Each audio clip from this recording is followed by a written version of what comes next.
নতুন pay scale কার্যকর হলে কি কি পরিবর্তন আসতে পারে, এর সুবিধা কি কি, বর্তমান বেতন কাঠামোর সমস্যা, প্রস্তাবিত নতুন গ্রেড এবং বেতন কাঠামো কেমন হওয়া উচিত, পেনশনারদের জন্য কি কি সুবিধা থাকছে এবং চ্যালেঞ্জগুলো কি কি, সে বিষয়ে বিস্তারিত থাকছে এই ভিডিওতে। তাই ভিডিওটি শেষ পর্যন্ত দেখুন এবং আপনার মতামত জানাতে ভুলবেন না। আসসালামু আলাইকুম, স্বাগতম জানাচ্ছি আমাদের চ্যানেলে। সরকারি চাকরিজীবীদের জন্য আসছে দারুণ সুখবর।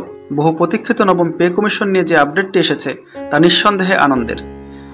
আপনারা ইতিমধ্যেই শুনেছেন যে 2025 সালে নতুন পে স্কেলে গ্রেডের সংখ্যা 20 থেকে কমিয়ে 12টি করার প্রস্তাব নিয়ে আলোচনা চলছে। প্রথমে একটু পেছনে ফিরে দেখি। 1973 সাল বাংলাদেশের প্রথম জাতীয় পে স্কেল চালু হয়েছিল মাত্র 10টি গ্রেড নিয়ে। সময়ের সাথে সাথে তা বেড়ে এখন দাঁড়িয়েছে 20টিতে।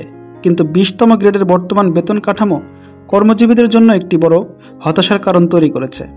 তো বর্তমান পরিস্থিতিতে এসে এটা খুবই বেমানান এবং আর্থিক উন্নতির কোনো সুযোগই দেয় না। এতে কর্মীদের মধ্যে হতাশা বাড়ছে।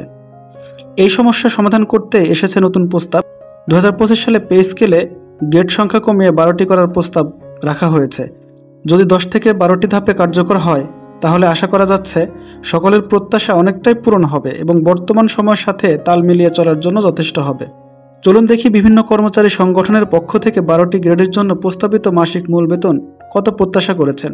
দাবিগুলোর মধ্যে সর্বনিম্ন ছিল 25 থেকে 30,000 টাকা এবং সর্বোচ্চ ছিল 1,20,000 থেকে 1,25,000 টাকা। যদি 2025 সালে নতুন পে স্কেল কার্যকর হয় এবং গ্রেডের সংখ্যা 20 থেকে কমিয়ে 12টি করা হয় তাহলে কিছু গুরুত্বপূর্ণ পরিবর্তন আসবে, যেমন আর্থিক উন্নতি।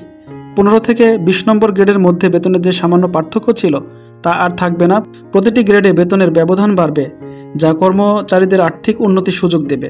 কর্মস্পৃহা বৃদ্ধি। পদোন্নতির পর বেতনের উল্লেখযোগ্য বৃদ্ধি কর্মীদের মধ্যে কাজের প্রতি আগ্রহ এবং অনুপ্রেরণা বাড়াবে। আন্তর্জাতিক মানের সঙ্গে সামঞ্জস্য।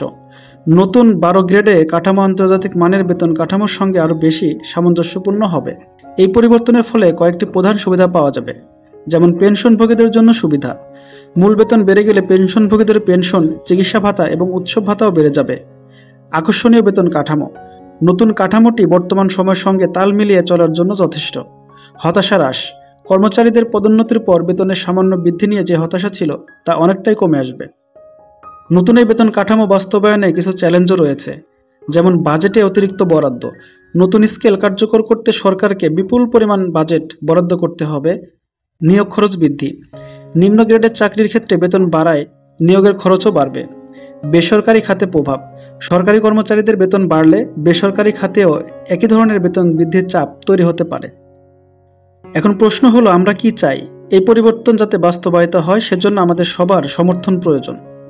আপনি যদি এই প্রস্তাবের পক্ষে থাকেন তাহলে এই ভিডিওটির নিচে 12টি গ্রেড চাই লিখে কমেন্ট করুন এবং সর্বশেষে এই ভিডিওটি সরকারি কর্মচারী, শিক্ষক, পুলিশ, ডাক্তার সকলের কাছে শেয়ার করুন, কারণ এটি আমাদের সবার জন্য একটি গুরুত্বপূর্ণ বিষয়। আপনার একটি শেয়ার হয়তো এই প্রস্তাবকে আরও এক ধাপ এগিয়ে নিতে সাহায্য করবে। ধন্যবাদ আমাদের সাথে থাকার জন্য। আমরা আবারও আসবো নতুন কোনো তথ্য নিয়ে। সে পর্যন্ত সকলে ভালো থাকুন, সুস্থ থাকুন। আল্লাহ হাফেজ।